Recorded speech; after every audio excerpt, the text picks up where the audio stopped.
विशाल एक business trip पर था और उसे शहर के एक पुराने लेकिन प्रसिद्ध होटल में रुकना पड़ा। होटल के रिसेप्शन पर उसने चेक इन किया। रिसेप्शनिस्ट ने उसे तीसरी मंजिल पर कमरा नंबर 306 दिया, लेकिन चाबी देते हुए वह थोड़ी असहज लग रही थी। सर, अगर आपको कोई असुविधा हो तो हमें तुरंत बता दीजिएगा, रिसेप्शनिस्ट ने हल्की मुस्कान के साथ कहा। विशाल ने ज्यादा ध्यान नहीं दिया और लिफ्ट से तीसरी मंजिल पर पहुंच गया। गलियारा कुछ अजीब था, थोड़ा अंधेरा और बहुत शांत। कमरे तक पहुंचते ही उसने दरवाजा खोला। अंदर का माहौल सामान्य था, लेकिन एक अजीब सी ठंडक महसूस हो रही थी। विशाल ने इसे नजरअंदाज कर दिया और अपना बैग रखकर बिस्तर पर लेट गया।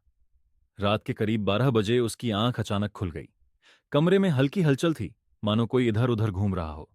उसने लाइट जलाई, लेकिन कमरे में कोई नहीं था। उसने सोचा कि शायद यह उसका वहम था, लेकिन जैसे ही वह बाथरूम गया, उसने देखा कि बाथरूम का नल अपने आप चल रहा था। उसने जल्दी से नल बंद किया और जब शीशे में अपनी शक्ल देखी तो उसके ठीक पीछे किसी की परछाई दिखी। वह डरकर पीछे मुड़ा, लेकिन वहां कोई नहीं था। विशाल का दिल तेजी से धड़कने लगा। उसने सोचा कि यह उसकी थकान का असर हो सकता है और वह वापस बिस्तर पर आ गया। कुछ देर बाद कमरे में ठंडी हवा चलने लगी, जबकि खिड़कियां और दरवाजा बंद थे। तभी अचानक टीवी अपने आप ऑन हो गया और स्क्रीन पर सिर्फ सफेद झिलमिलाहट दिखाई देने लगी। विशाल तेजी से रिमोट उठाकर टीवी बंद करने ही वाला था कि स्क्रीन पर एक लड़की की धुंधली आकृति दिखी। वह लंबी थी, बिखरे बाल, सफेद कपड़े और उसकी आंखें पूरी तरह काली थीं। अचानक कमरे की लाइट्स बंद हो गईं और चारों ओर अंधेरा छा गया। विशाल को महसूस हुआ कि कोई उसके बिस्तर के पास खड़ा है।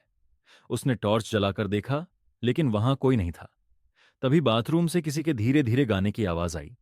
ये किसी लड़की की आवाज थी, बहुत धीमी और भयानक। अब विशाल का डर हद से ज्यादा बढ़ चुका था। उसने झटपट अपना सामान उठाया और दरवाजे की ओर भागा। लेकिन जैसे ही उसने दरवाजा खोला, सामने वही लड़की खड़ी थी।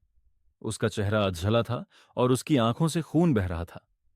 विशाल चीखता हुआ पीछे गिर पड़ा। अचानक दरवाजा खुद ही खुल गया और होटल का स्टाफ दौड़ता हुआ अंदर आया। लाइट्स जल चुकी थीं और कमरे में सब कुछ सामान्य दिख रहा था। सर, क्या हुआ? रिसेप्शनिस्ट ने घबराई हुई आवाज में पूछा। विशाल कांपता हुआ उठा और बोला, ये कमरा, यहां कुछ है, मैंने उसे देखा। रिसेप्शनिस्ट ने गहरी सांस ली और कहा, सर, कई साल पहले यहां एक लड़की की हत्या हुई थी। तब से इस कमरे में अजीब घटनाएं होती हैं, इसलिए हम किसी को यहां रुकने नहीं देते। लेकिन आज सारे कमरे भरे हुए थे। विशाल ने बिना एक पल रुके होटल छोड़ दिया। जब वह कार में बैठा तो उसने होटल की तीसरी मंजिल की खिड़की की ओर देखा। वहां खिड़की के पीछे वही लड़की खड़ी थी,